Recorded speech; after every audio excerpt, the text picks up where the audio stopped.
Welcome again, and a warm welcome to everyone for joining us for the Credit Suisse and Empact Pro Bono School session on cash flow management strategies.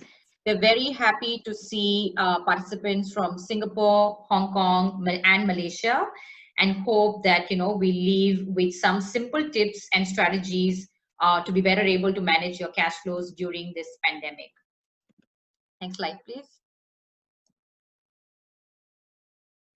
Okay, a very quick introduction of Empact for those of you who are not familiar. We're a Singapore-based social enterprise, and our core focus remains on capacity building for our social sector leaders and staff.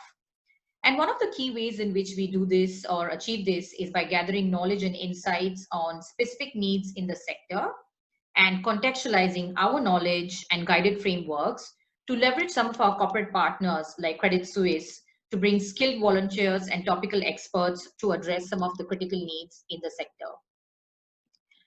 This would not have been possible without our partners at Credit Suisse. We would like to thank them to support Empact in delivering this session and enabling us to reach a big group of nonprofits across the region. Our partnership with Credit Suisse has been ongoing for the past few years and hope that we are able to support even more social sector organizations throughout the year. What started back in 2017, 2018 as a pilot has now taken shape as an ongoing program in the form of Pro Bono School to leverage Credit Suisse's expertise in finance to address critical needs in the sector. We at Empact started this program called Pro Bono School almost 5 to 6 years ago with a vision to create a school for social sector leaders.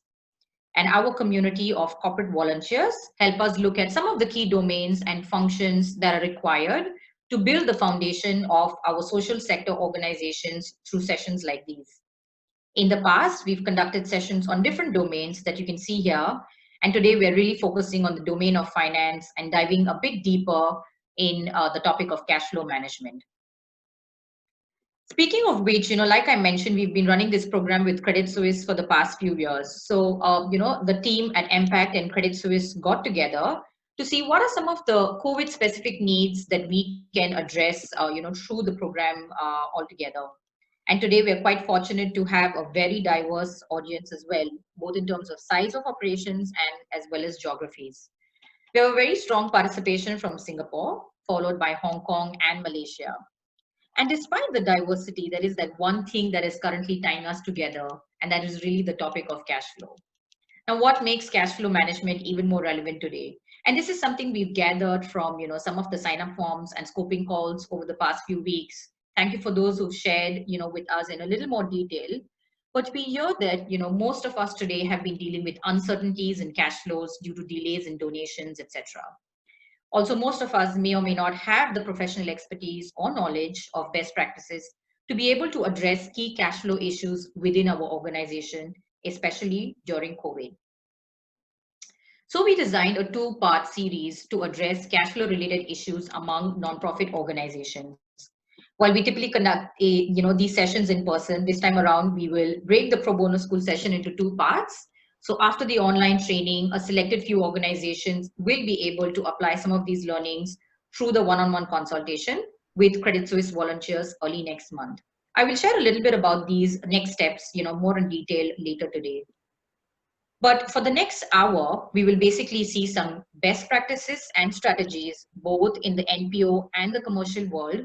And we'll also have some time for Q&A. So please feel free to put your questions in the Q&A function below, as you can see on your screen. So without further ado, I would like to now invite our first speaker, Mr. Peter Young, to share a high-level context to the topic. Peter is the founder and CEO of Empact and has had extensive experience in supporting the social sector.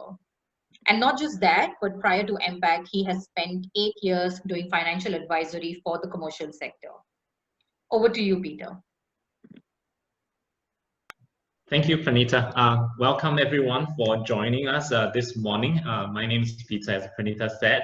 I'm really excited to be here today. This is the first time we are working with Credit Suisse to take this program online, right, digital, that allows us to reach a much wider nonprofits in Hong Kong, in Singapore, in Malaysia.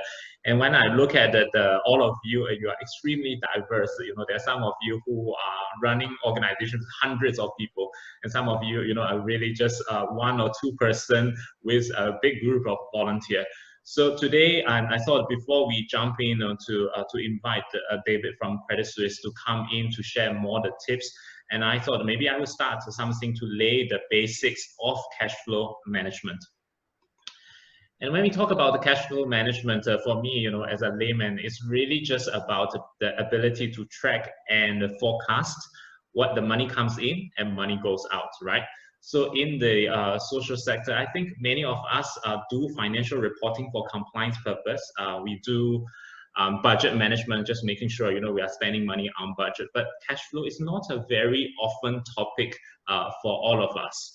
So I thought just maybe setting some basic context. The first objective of managing your cash flow is just really making sure that at any point of time that you have sufficient money to pay what is required, right? So at this COVID situation, it becomes very, very important, especially some of you have said that your reserve is really running low, that you maybe only have money for 2 to 3 months. So knowing how to have sufficient cash flow in the future is important.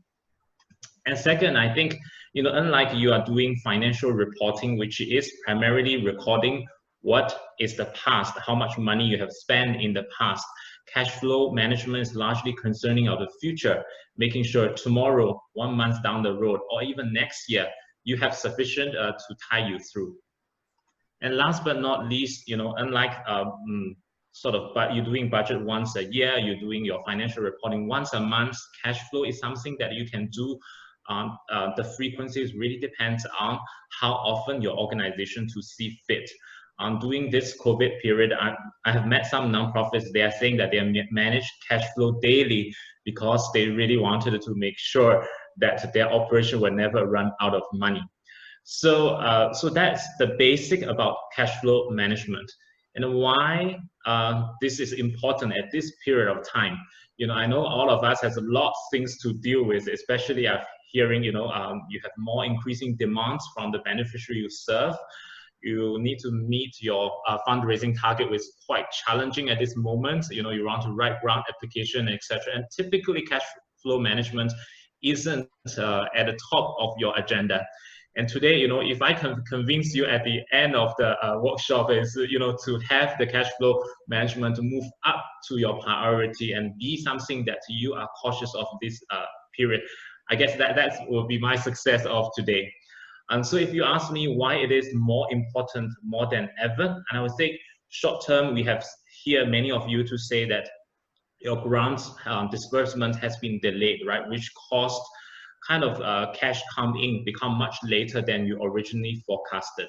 And there's a reduction in donation, you know, increase in program costs, especially there's more cleaning requirements, there's more stringent operation that you need to adhere to. And from a mid-term to long-term perspective, some of you have said, you know, we have sufficient money for this year, but how about next year? Next year, if the economy doesn't, you know, goes as great, you know, our corporates, our donors will have less money for us. You know, how do we tie ourselves through and make sure that we are sustainable? And also facing some of the new realms requires us to make an adjustment or make new ways to operate. You know, we need money to pave the way for what's next. And many of you have adopted a digital or go on sort of a tech route in delivering your service. And all these requires investment. And you know, where do we have the money to do that? And especially knowing some of our reserves are limited. If these can't convince you, and I will say that one thing as the leader of the nonprofits, we should never let our mission to be risked of lack of cash flow, right? So before I pass on to David to share the tips, and I have one bad news for you. I will always say that in the nonprofit sector, there are very limited options to manage our cash flow. You know, unlike financial sector, you can borrow loans or attract investment. These are not available for our sector, right? And even compared to individuals, you know, like you and I, we can have credit cards, you know, we can have housing loans, but these options are also not available for us. So there are really very limited things we can do in managing cash flow. But then I also think that's a good problem, or it's a good news that there are only a few things we need to get it right. And I would say that as long as you can read your own bank statements, you can manage your own finance, and I think cash flow will be easy for you. So without that, I would just having set the basic context for our topic today. Thank you, Peter. And just after hearing some of the basics, I would now like to invite our next speaker, Mr. David Moey, who is the CEO at Credit Suisse APAC. Born and brought up in Malaysia, David has an extensive experience working in the region, and hence it would be great to hear about some of the practices that he sees that are very common and very prevalent in the commercial world, and perhaps to also see how some of these can be actually applicable in the NPO context as well. So over to you, David.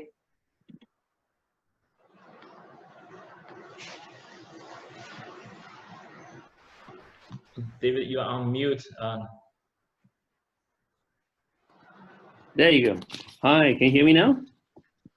Yes, good morning, everyone. Thank you for giving me the opportunity to share some of my experiences with you.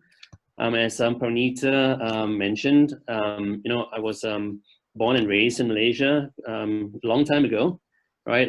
But I guess through that background, through my upbringing, I have seen quite a lot of, parts of society, and I can empathize with what's going on currently worldwide, and especially for us here in Asia as well. But I've been fortunate to have worked in many different locations around the world in the past 24 years in my banking experience.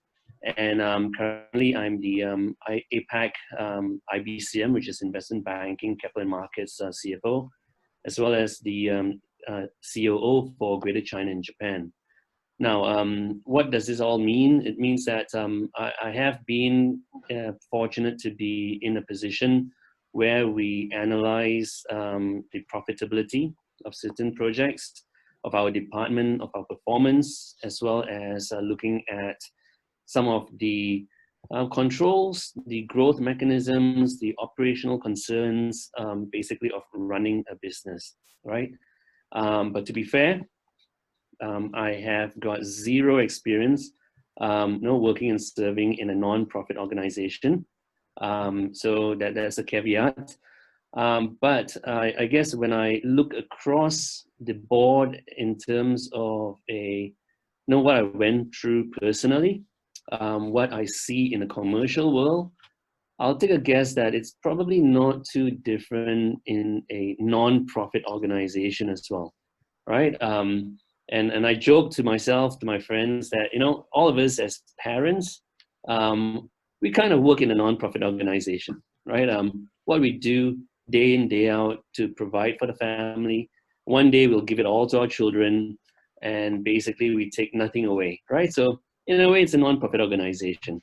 And just to be sure that everyone understands the views that I share today is from my own personal point of view, right? And it doesn't reflect those of my employer. So with that as the tone, perhaps I can jump into some of the points I'd like to make. So simply put, I think everything that Peter has said, totally agree, right? It is critical, right, to understand your ins, what you spend your money on, and what your money will come from, right? So I would say that cash flow, right, is basically the oxygen to all organizations and corporates, right? Without cash flow, a company, an organization dies, right? A slow, painful death. We tend to think of, how do we make profits and try to avoid losses, but those are not the things that brings down an organization, right? Even from a personal point of view, if I were to make a profit or loss on an investment, it probably wouldn't kill us, right? But if I don't have enough money to feed my family, over the long term, it will suffer, right? So it's the same thing, right? Liquidity is actually very important. And when I say family, I would like to think of it as a non-profit organization. All the people that we support, they are our family, right? So we have a responsibility to provide for our families. Now, in the commercial world, and I believe in all aspects as well, we need to spend money to make money. So in this case, we need to spend money to bring about a certain benefit to the stakeholders of our organizations, of our corporates, right? And what I would suggest in my next few slides will be that, you know, some of this we can relate to our own personal lives, right? How often do you hear that from parents especially, right? Money doesn't grow on trees, right? Now, how are we going to afford this and that? Let's not buy this now. Let's wait for it when there's a sale. Yeah. Stop using credit cards. When do we use cash? No, a lot of these things basically are ways that we personally manage our personal cash flows, right? And it's probably no different from an organization and a corporate as well. And lastly, I through the past few years, right, through all the charity organizations, including Habitat for Humanity that Credit Suisse has worked for, you know, I come across the fact that there are actually a lot of people outside that are very eager to help, right? Keep that in mind. Most of the times it's because we do not know who to go to, how to tap into those resources, and basically how to present ourselves, right, when we actually ask for funding. So I think critical point here is that it's available if we actually help ourselves, right, and approach it with the right mindset. So why don't we go through the 7 disciplines I'll call, right, that I personally find useful from a personal setting. And I see this very, very commonly used in the commercial world as well. And in my role as the CFO, where everyone wants some money, right? They want this, they want that, and they want to do everything that they can to bring in more money. But I use these disciplines to basically say, hang on, is that the right way to spend money, right? So if I were to go into what I call 7 disciplines, I know this is not too technical, but I believe that a lot of managing cash flow is in the mindset, right? It's in the mindset of the people in charge and trusted with that stewardship. So as the first point suggests that big if, right? The person managing that cash flow has a passion for that, I think you'll get 80%, 90% of the job done, right? You will meticulously identify all sorts of sources of inflows of funds and where it's going, right? The uses of funds. I know that when I was young, I looked at my mother. She didn't have an Excel spreadsheet, right? I think all of us now, depending on the size of our organizations, we need an Excel spreadsheet. What does she use? She used pen, paper, and a diary. And I looked at her and like, what's going on over there, right? Oh, this is how much I spend on petrol. This is how much I spend on food. It is your organ lessons, your sports. I'm like, wow. Like, so what does that all mean, right? I was too young to understand, but I think this is the basic, right? She was a math teacher, so I think the passion was there. And what I'll say, apply the 80-20 forced savings rule. So what does that mean? After we identify all the sources of our funds, right, and where it's all going, please remember, if possible, set aside a savings target. You don't have to use all the funds that are coming in, right? If you can, set aside 20% for a rainy day, okay, if possible. So secondly, diversify the sources of funds. Don't put all the eggs in one basket, right? So I have a job. What if I lose my job? Does my wife have a job? Do my kids, are they able to work part-time? I'm kidding, she's only 4 years old right now, but it's how we think, right? So in your organizations, find new sources of funds. Do not settle for what you have right now, right? As a steward of the purse strings of your organization, I think we need to think beyond just counting money, right? But finding new sources, right? Do not be afraid or shy to ask for help, right? Remember the point that there are a lot of people that are willing to help. They might just not know how to help and who to give it to, right? So if you make your pitch right, I think they will understand and they will have that empathy. Point number 3 is that enforce strict controls, right?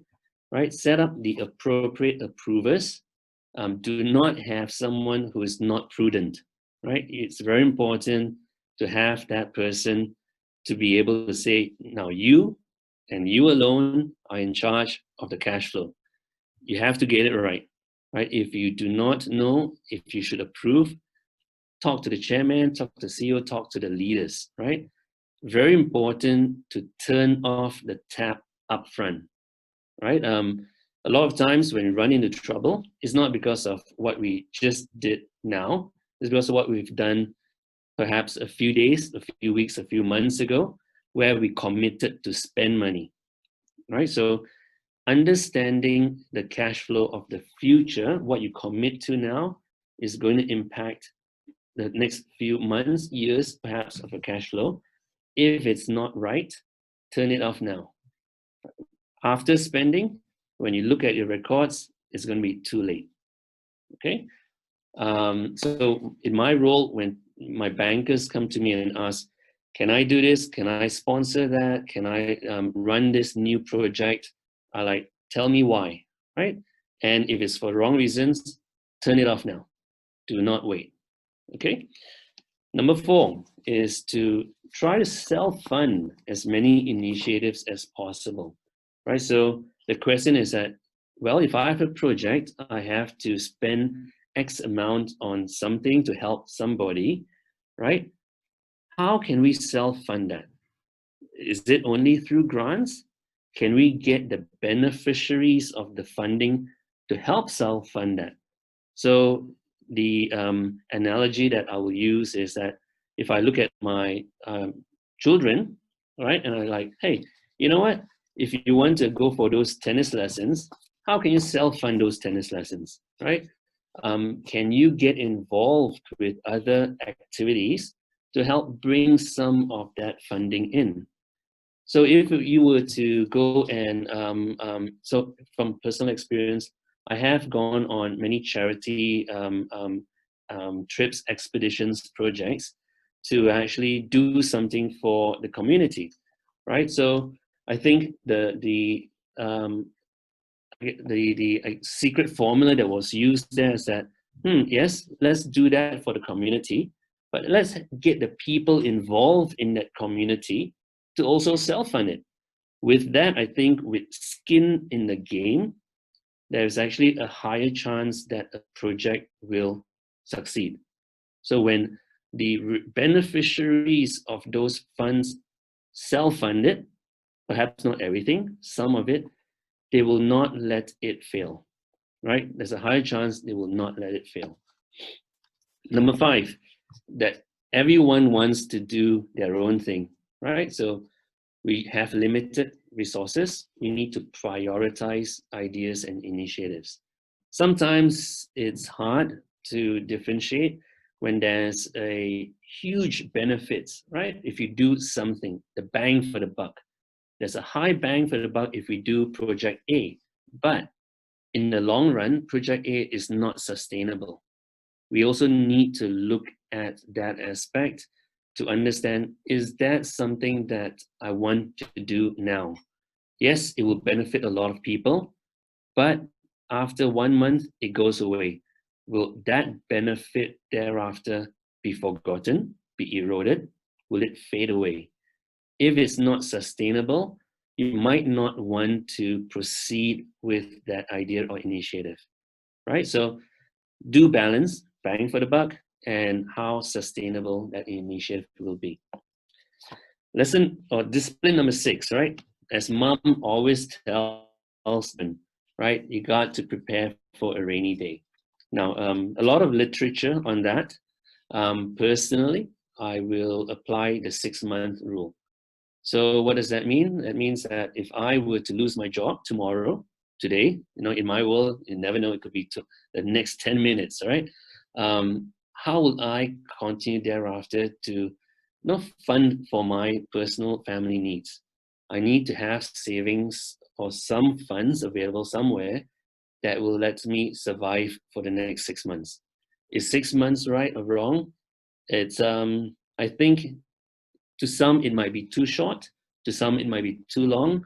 So there's no right or wrong answer, but 6 months basically buys us time to find alternatives, right?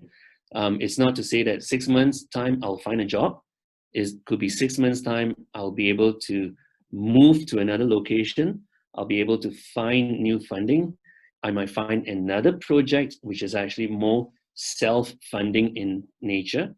So that helps, right? That time buffer to help us find alternatives.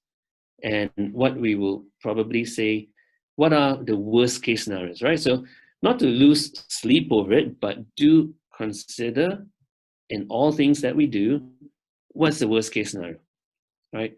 If I can live and manage with that worst case scenario, I don't have to worry about anything else, right? Because it's well taken care of. Anything that comes that's not the worst case is good. But if you are not prepared for worst case scenario, and a lot of people did not see COVID coming and the impact it has, right?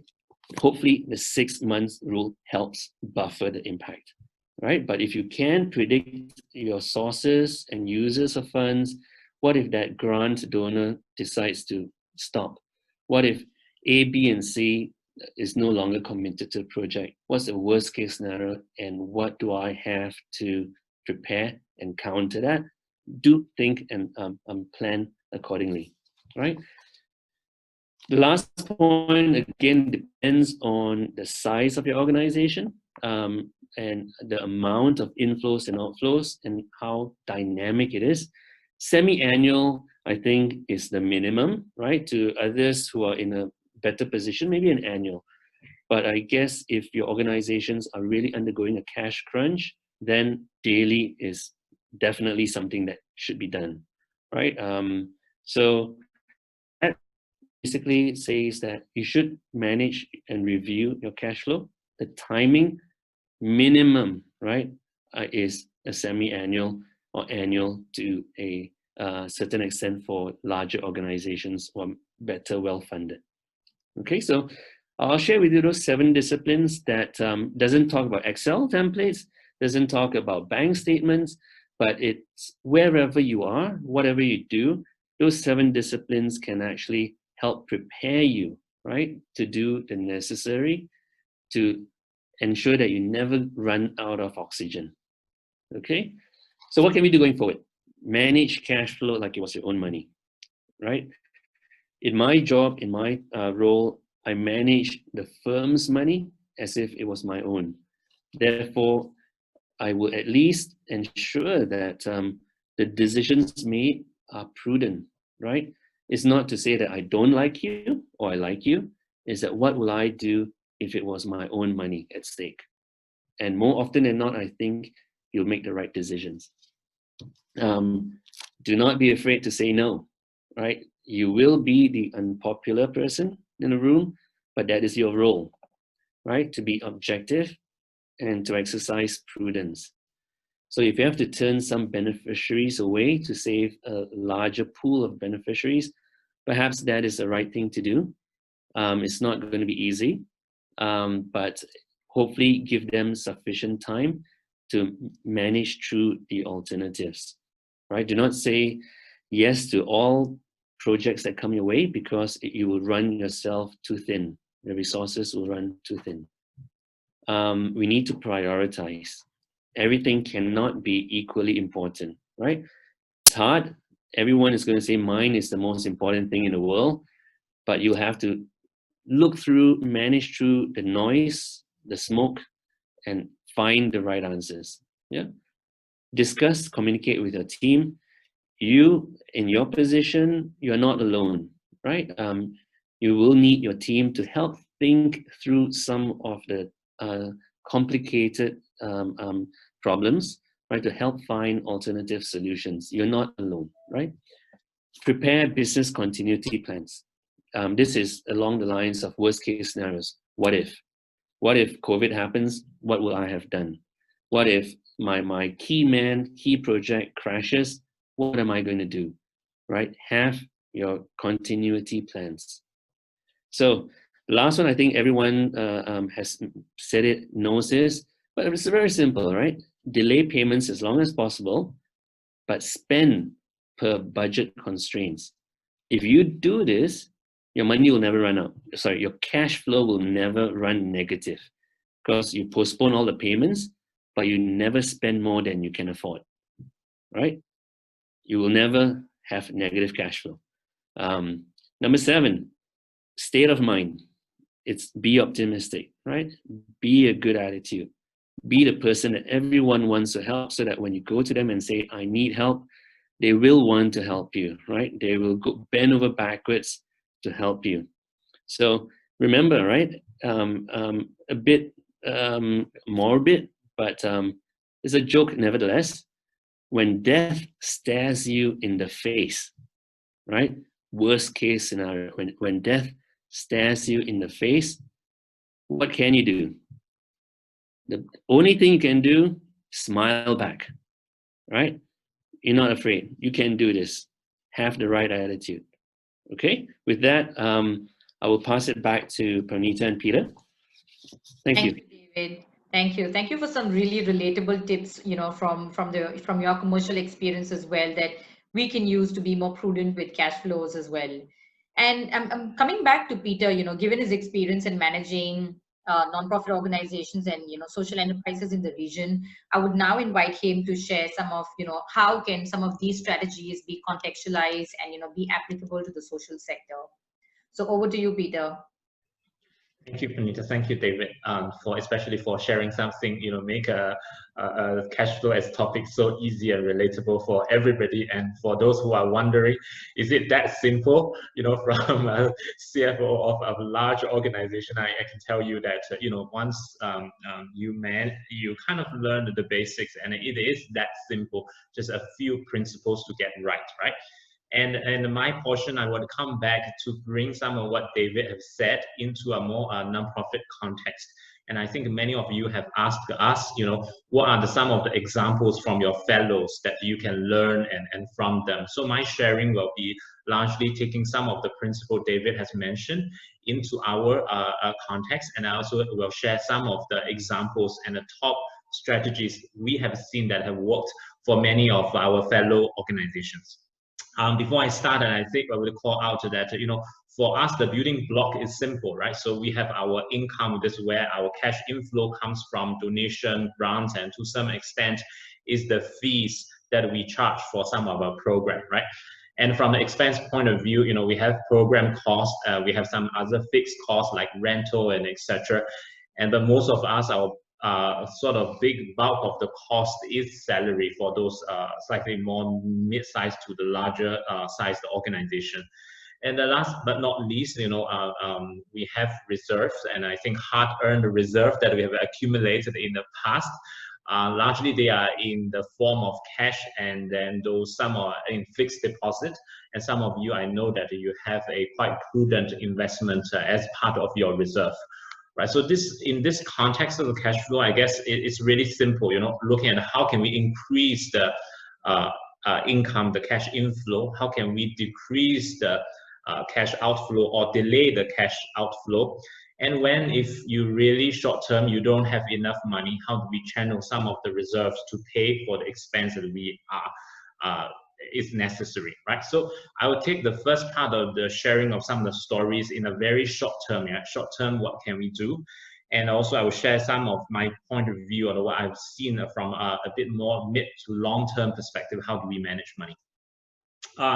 So here are top 3 strategies to increase the cash flow, right? They may sound really simple, to appeal to your existing donor, to appeal, like David said, try to ask, no harm asking, ask for, be specific and ask for a special appeal on the emergent needs or the urgent needs that you have uncovered, and to a certain extent negotiate with your grant makers. I would like to elaborate a little bit on the first point about appeal to existing donors. When lockdown happens, I'm sure it happens in your place as well, many of nonprofit partners have turned to the online fundraising, right? So many of them haven't had built much online presence with the donor as yet. So when they started turning there, and they were like, okay, but it takes so much time just either, to build your kind of follow base, right? That's one. And second, there are many online campaigns going on in Singapore, and we have so many online campaigns. Yesterday, we published that the top 3 sort of initiative has raised 90 million over the past 3 months.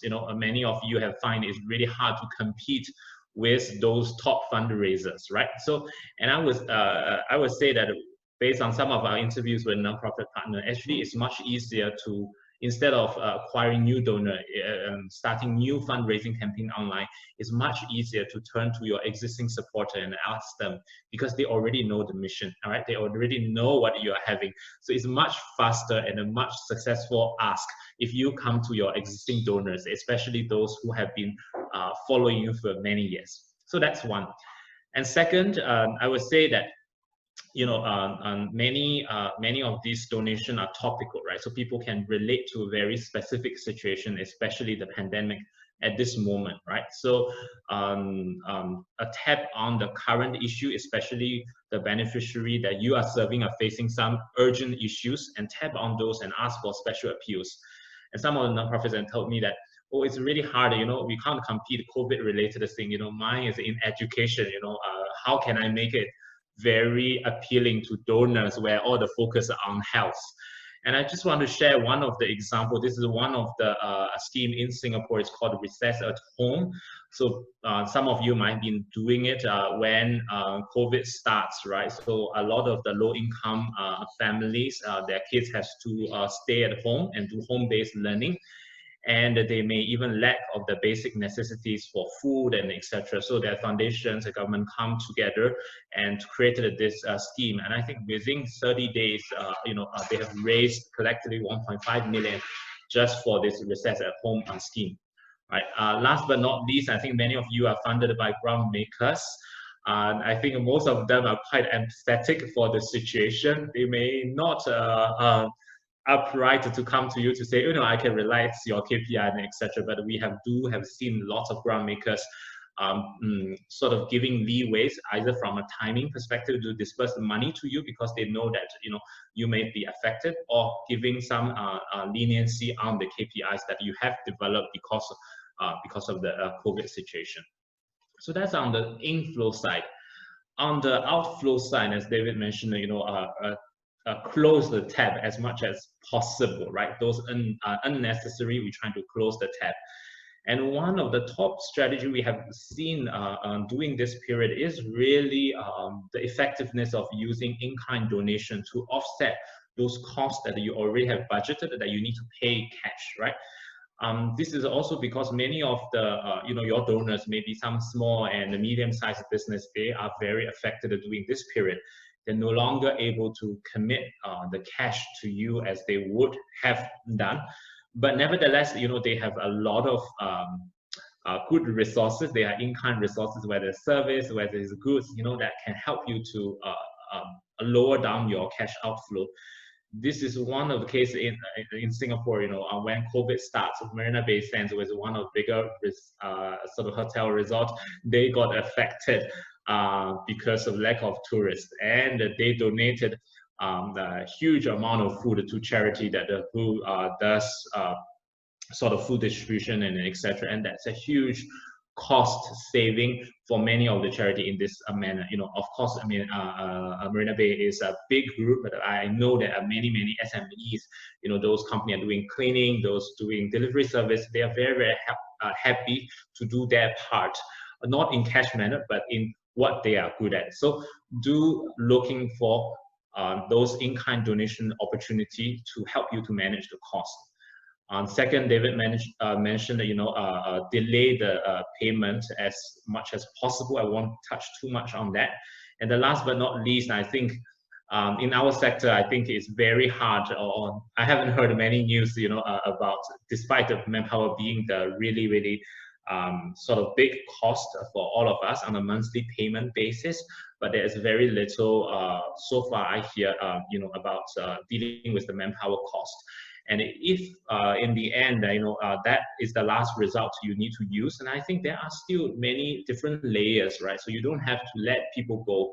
You could, convert into like from a 5 days working to a 4 days working, and effectively just by doing that, you would save 20% of your cost and reduce your manpower outflow by 20%. So I'm sure that this will be the last choice you will activate. But even if you go in there, there are many ways to reduce the manpower cost and doesn't have to let the people go for you. Last is about the moving to the tapping on the reserve more cautiously, right? So I think one of the key things I would champion is to sort of some of you may have investments, and during this period, during the uncertainty, it would be good just to improve the liquidity of your investments. And I think many charities in Singapore have fixed deposit, and it's on an auto rolling basis, right? Just yesterday I checked that the deposit rate is so low, as low as it could be 0.05% for some of the short-term ones. So, and I think this is the time where if you money put in a fixed deposit doesn't help you to generate as much income, and on the other hand, there's a huge uncertainty. It'd be good just to be a bit more proactive in making those kind of investment more liquid, so that you can call on it very fast as you need to use.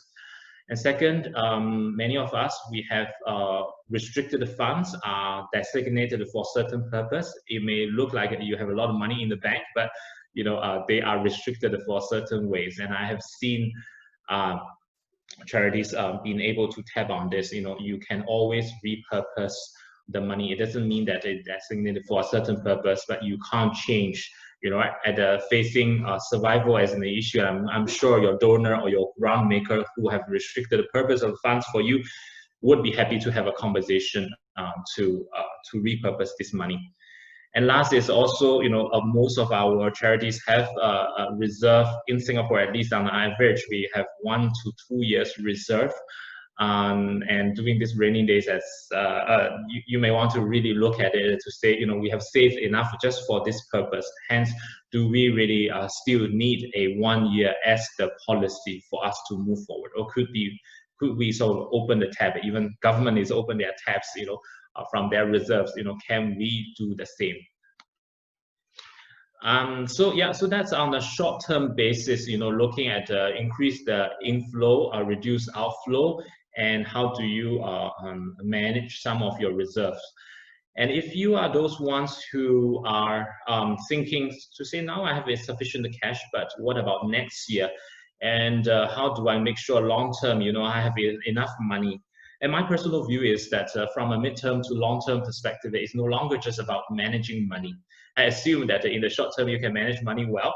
In the long term, it's really about how your organization is designed, right? In the commercial sector, we talk about disruption, we talk about innovation, change of the business model. And I personally feel with COVID, I think that becomes very real for our sector. In the sense that we all set up, with a certain mission, and we build our program around this mission, right? If in the next couple of years, our resource is reduced, we are no longer having that amount of resources available for us, no matter how good we are at managing cash, what should we do? I feel that there's 3 things in my mind. The first, prioritize, similar to what David said, prioritize what is mission critical.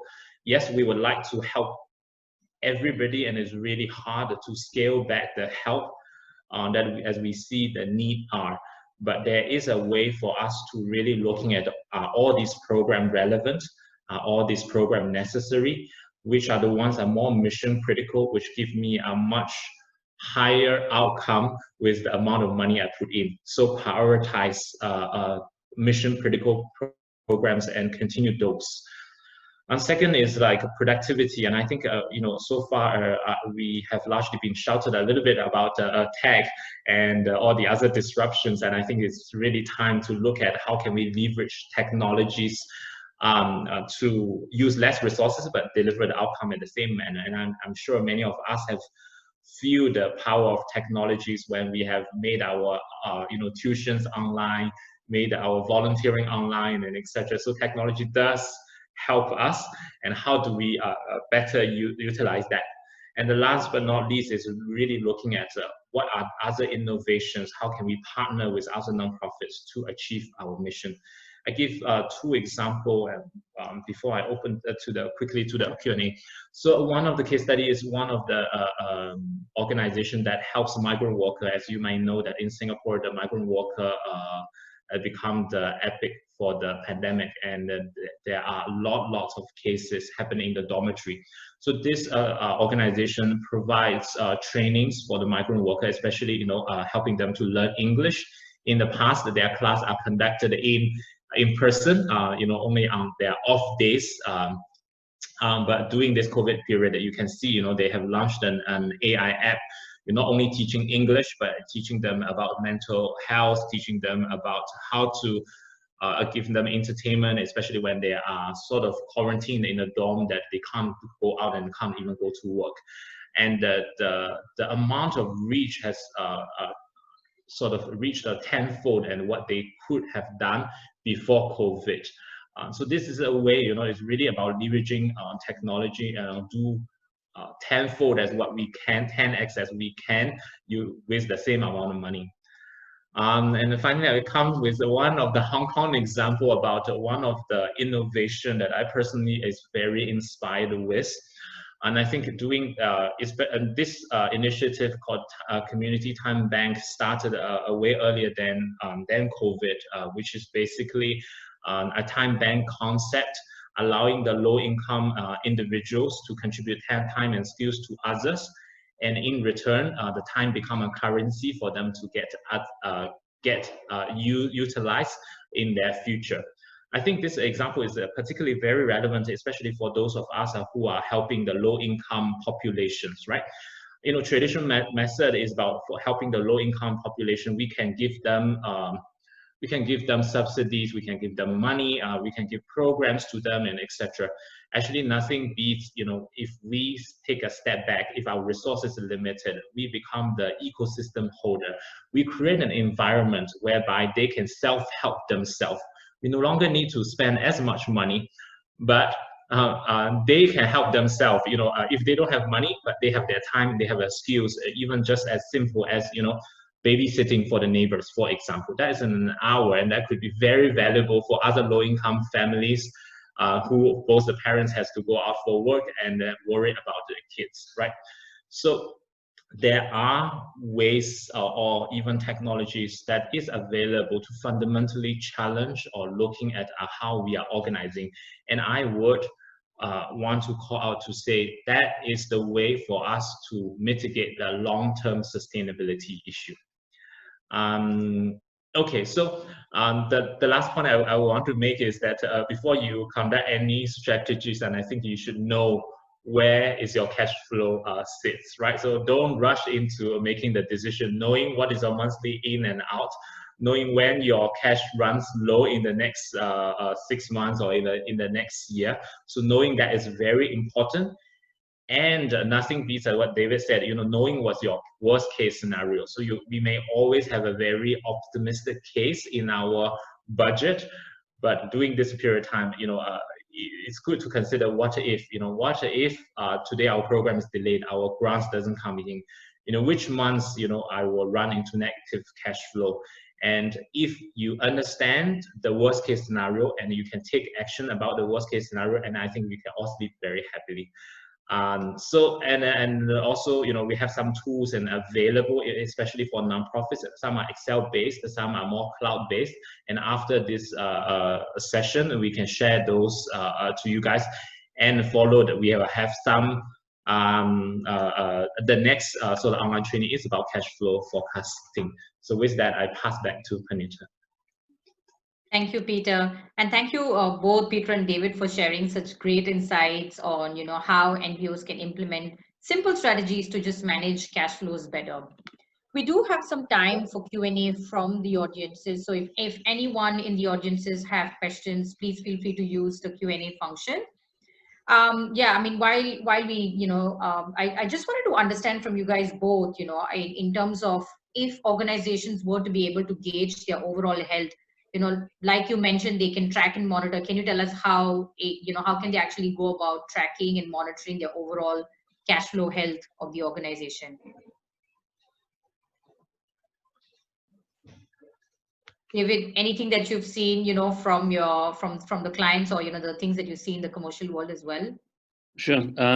Yeah, so I think something to keep in mind is the size of your organization, right? Because I think the larger the size, the scale, the more complex and complicated and the wider sources of funds and users there will be, right? So I think for an organization that's very large, what you will probably need are a few good lieutenants, right? So your lieutenants will help you manage your projects, and each one should have their own budgets to manage towards, right? So I think you will have to decentralize and empower those that you entrust with that responsibility to use and manage the budgets well, right? If they need to go beyond that, they will require so-called senior approval or head office approval or whatever it might be. But to have that amount and approval limits set upfront. For a smaller organization, you probably will not have the requirements to have that many people, and you will just have to entrust one person to have that, I guess, veto power, right, to say what goes and what does not happen. I think for all MIS, even if it's as basic as a bank statement, it might be delayed, right? Bank statements maybe once a month, with online banking a bit faster, right? But then there's always a time lag. So as Peter mentioned, it's about future, right? It's not about the past. So it is, you need to understand what's coming up and what cash flow or what cash reserves you have. So I think from organization, it will be different, but the disciplines of what you put in place to set the process infrastructure up is actually very important. Yeah, thank you, David. Yeah, and Peter, coming to you, I mean, given the experience you've had with NPOs, any idea on, how much reserves can can the audiences really even tap on? What's a good number if there is any benchmark to that? I would agree. As David mentioned, 6 months, and I think I've seen in the charity sector is, I think quite a number of our charity in Singapore has about a year of cash reserve, but in the social enterprise or smaller organization, especially those are not funded by government or are well funded, and I think 3 to 6 months is really the bare minimum that you need to have to help yourself. We also have, a question on how can organizations manage restricted and unrestricted funds a bit better? Because, with cash flows, you might have two different kinds of funds to play with as well, right? So any idea, any inputs or advice on how can they manage restricted and unrestricted funds? And I think, yeah, it's a very good question, actually. And then, money for those of you who don't have two separate accounts, managing restricted and unrestricted, I think is a little bit harder because the money is sit together in the bank. It doesn't say which part is restricted and unrestricted. And I think it's the end of the day is about the discipline within the organization, knowing how much restricted money you have, and how much that gives you the discipline to say what is the amount you have to make sure that it's in the bank. And when, like I mentioned earlier, if you don't have sufficient cash, then it's about conversation about repurposing those money. Okay, Thanks, Peter. And I think we have time for maybe just one last question. So any tips on how organizations can be more prudent in their cash management? I think there's a lot of strategies that you guys have shared, but any top tip that you can leave them with, because I think a lot of organizations would want to start with healthy reserves. So any top tip on cash management in general, be it investments or anything that you've seen from the organizations of the commercial world? I guess there's not just one that I can think of, but if I have to, treat it like your own money, right? If you believe in what you have done with your own personal lives and you think you are a good steward, then apply those same standards, and I think you will do well. Okay, great. Thank you, David, and thank you, Peter. If participants have, a few more questions, we can have the panelists stay back a bit longer after the session. So I will just move on with, what are some of the key steps, key next steps that we see from this session. So after this, as the next steps, a few selected organizations will have the opportunity to get one-on-one consultation support from Credit Suisse volunteers, which is happening in 7th of July. So please, for the one consultation with the volunteers in the feedback and call to action form, which I will share with you shortly. Also, we will also be hosting the second part of the series, the two-part cash flow series in August. So do let us know if your organization, would be keen to participate in that session as well. So, as the next steps, if I can just have participants, fill out the feedback form and indicate any interest that you have, either in the one-on-one consultation or the follow-up, session as well. Do let us know. And, I think your participation will also receive an acknowledgement our side, once we hear the feedback from you, so that we can share some resources that our speakers have mentioned earlier as well. Yeah. So with that, thank you again for your participation, and I wish everyone a good afternoon. Thank you, David. Thank you, Peter, and thank you for the amazing audiences that we've had here today. Thank you, everyone. Thanks for giving us the opportunity to do so. Bye.